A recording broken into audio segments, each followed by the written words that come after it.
there wasn't an Olin, you'd have to invent it. Olin really is a beacon to others. The people who will be prepared to face the challenges of the 21st century need a set of skills, need a set of intellectual tools, and need a set of attitudes that are rather different from what conventional education may have been aimed to create. Olin is really a sort of creative and collaborative community. That is, we're a place where people feel like they're engaged in a common endeavor. It's a creative endeavor that they're engaged in. They're doing it in a collaborative way where we sort of recognize our differences, but we also work together and respect each other. I would like to clone Olin, 1,000 times over, basically.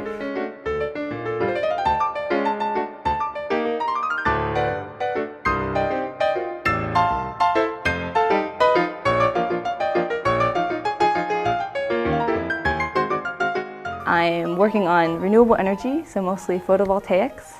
I work in product design at one of the most innovative companies in the world. Our mission is to create fun and useful products in a responsible way.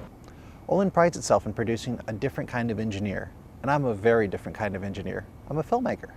Since graduating from Olin, I've produced 3 feature films, and I'm now working on my 4th.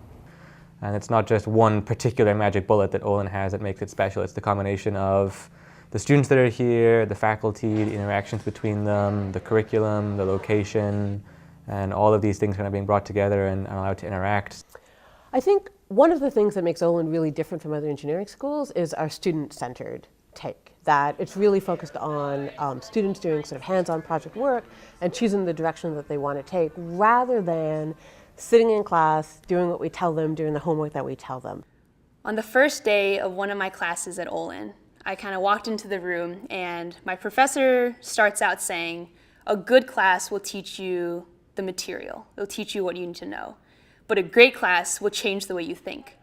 And so for me, what makes Olin unique is this constantly invigorating environment where I am always thinking about a new way to do things. I think another aspect of the Olin culture from a values perspective that's really important is, maybe the word is joy or engagement or happiness, but if you think about the extent to which it's just fun to be at Olin, that actually is pretty distinctive.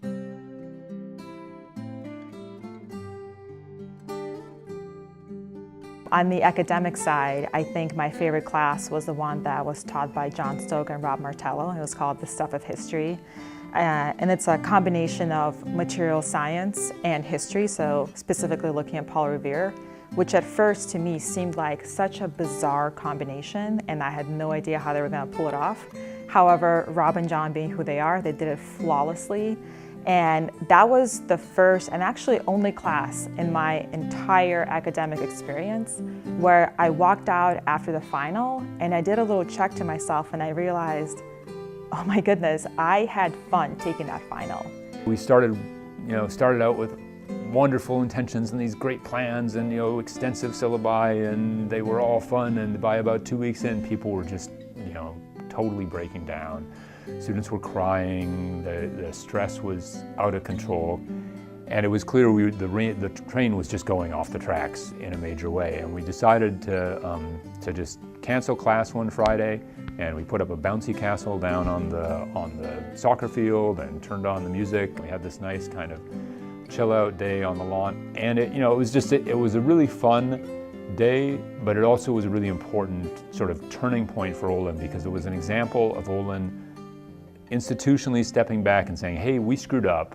And the next day we were in class and we got back together, we sort of said, okay, let's reset. Here at Olin, I also really enjoyed the Oz capstone.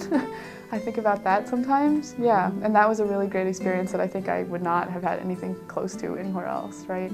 But it was very special to have it here.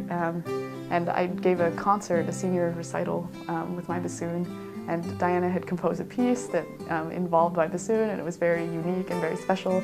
So the Olin Conductorless Orchestra came to play at my little recital, and we played a movement of the Mozart Bassoon Concerto. So there's no question that one of my favorite memories here is the first commencement, because that was the moment that we knew that we had actually accomplished what we set out to achieve. We're graduating our first set of students.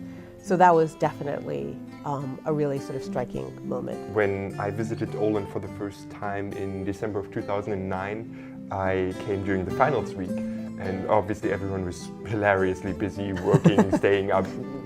We all know how it is, I think. Well, it seemed hilarious at the time. Yes.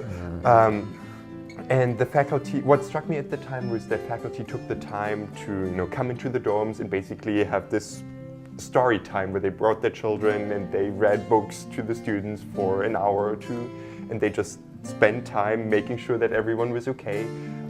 One of my fondest memories is taking my very first ever camping trip with Oliners. That was freshman year as part of Outing Club. A whole bunch of us from both the class of 2006 and class of 2007 went over to Mount Eisenhower and did a hike up and down, and we camped there, and it was so much fun. I was trying to think about what my favorite memory at Olin was, and I was left with less a specific instance and more the general feeling of awe that I felt, especially as a freshman, especially at night when the campus center is lit up around you and it curves around you a little bit. So you feel like you're surrounded by the potential that Olin represents, both for its students internally and engineering education at large.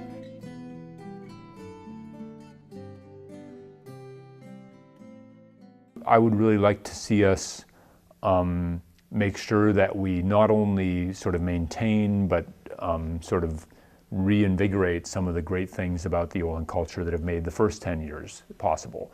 I think, for example, one of the things I'd like to see us be really intentional about in the next 10 years is how do we continue to have students involved as co-creators of this place.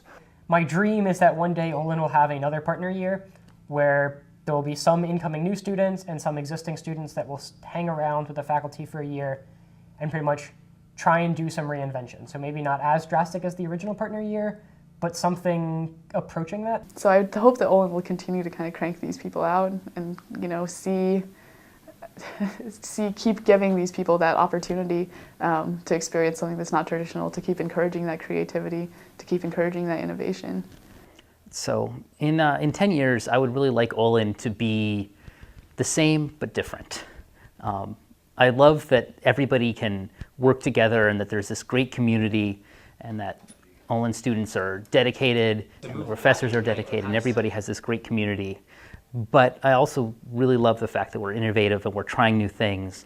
So I want the curriculum to be completely different. I want them to have made such big strides that the people coming out are just like, wow, I'm amazed that they can do these things. I wish I could go back. I hope we go places we can't even envision or anticipate now. I hope we continue to surprise ourselves, our students, my colleagues, continue to invent and create exciting new things, and that 10 years from now, we look back at this and say, we could never have imagined that we would be here.